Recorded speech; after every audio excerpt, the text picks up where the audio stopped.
दोस्तों, आप सबको पता होगा कि रामायण ग्रंथ की मूल रचना महर्षि वाल्मीकि जी ने की थी।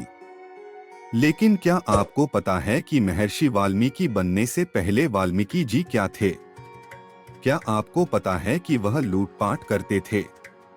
ऐसी प्रचलित कथा है कि महर्षि वाल्मीकि का मूल नाम रत्नाकर था और इनके पिता ब्रह्मा जी के मानस पुत्र प्रचेता थे। एक भीलनी ने बचपन में इनका अपहरण कर लिया और भील समाज में इनका लालन पालन हुआ। भील परिवार के लोग जंगल के रास्ते से गुजरने वालों को लूट लिया करते थे। रत्नाकर ने भी परिवार के साथ डकैती और लूटपाट का काम करना शुरू कर दिया। लेकिन ईश्वर ने इनके लिए कुछ और ही सोच रखा था। एक दिन संयोगवश नारद मुनि जंगल में उसी रास्ते गुजर रहे थे जहां रत्नाकर रहते थे। डाकू रत्नाकर ने नारद मुनि को पकड़ लिया। इस घटना के बाद डाकू रत्नाकर के जीवन में ऐसा बदलाव आया कि वह डाकू से महर्षि बन गए।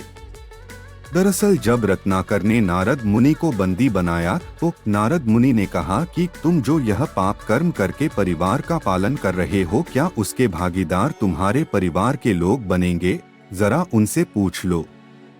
रत्नाकर को विश्वास था कि सभी उनके साथ पाप में बराबर के भागीदार बनेंगे।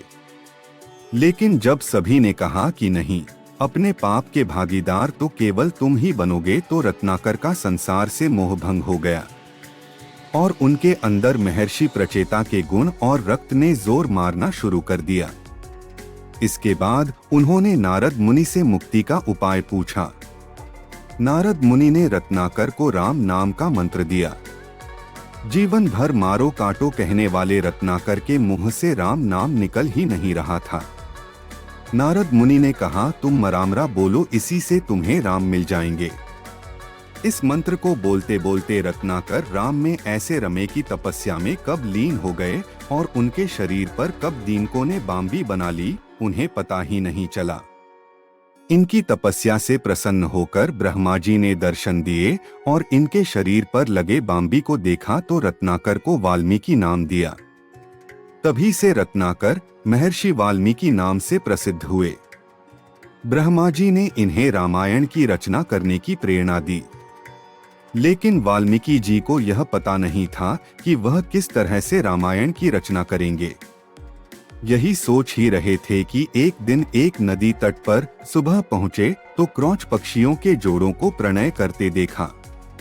उसी समय एक शिकारी ने तीर से क्रौच पक्षी के नर को मार दिया। इससे महर्षि इतने आहत हुए कि उनके मुंह से सहसा एक शाप निकल पड़ा, मां निषाद प्रतिष्ठा त्वंगमः शाश्वतीयः समाः यत्क्रौच मिथुनादेकम अवधीयः काम मोहितम, यानी जिस दुष्ट शिकारी ने प्रेम में लिप्त पक्षी का वध किया है उसे कभी चैन नहीं मिलेगा। शाप देने के बाद महर्षि सोच में पड़ गए कि उनके मुंह से यह क्या निकल गया। नारद मुनि उस समय प्रकट हुए और उन्हें कहा कि यही आपका पहला श्लोक है जिससे आप रामायण की रचना करेंगे। आगे महर्षि वाल्मीकि जी ने रामायण की रचना की। दोस्तों, आगे की कहानी आपको पता है कि महर्षि वाल्मीकि जी द्वारा लिखित रामायण ही सबसे सर्वश्रेष्ठ माना जाता है।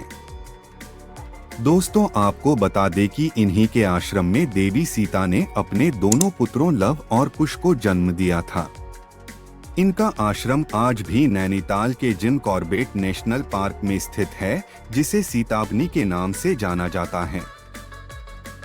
दोस्तों, वीडियो अगर पसंद आई हो तो सब्सक्राइब, लाइक्स और शेयर करना ना भूले। वीडियो देखने के लिए आप लोगों का बहुत बहुत धन्यवाद।